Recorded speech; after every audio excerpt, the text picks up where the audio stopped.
शुभ सकाळ पिलाମାନେ आज आम भाषा कार्य पुस्तिकार 14 सप्ताहर तृतीय दिवसर पाठ पढ़ा। पिलाମାନେ चित्र देख कठौ चित्र देइछि आउ ठ को वर्ग चित्र मध्य रखी। ए अक्षरटीर नाम होछि ठ। एक नंबर ठ अक्षर सह काठ भितर थिबा ठ अक्षर को गार टाणी जोड़।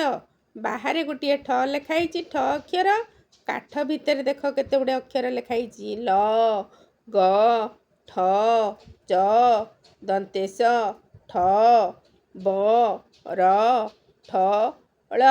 ठ अक्षर सह काठ भितर थिबा ठ अक्षर को आमे गार टाणिकी जोड़िबा। 2 नंबर अक्षरटी लेख ठ 3 गार पड़ी हस्ताक्षर खाता भली पेंसिल ने सुंदर भाव में 3 गार को लगे ठ ठ ठ ठ यही जेतटी ठ हम लिखब एवं ठ लिखा समय पढ़ब जहाँफल तुमर ठ अक्षर को भल भाव में चिन्ह पार एवं मन रखिपार। 3 नंबर अक्षर जोड़ी शब्द गढ़ पढ़ और लेख म ठ मठ का ठ काठ पा ठ पाठ ठ क ठक ठा ब ठाब पा ग पाग।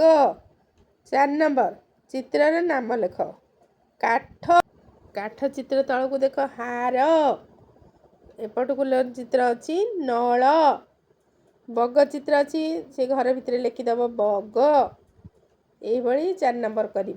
5 नंबर शब्द पठन काठ पाठ ठक ठार मठ गठन यही जोर पाटी शब्द पठन करिब एवं मन रखिब।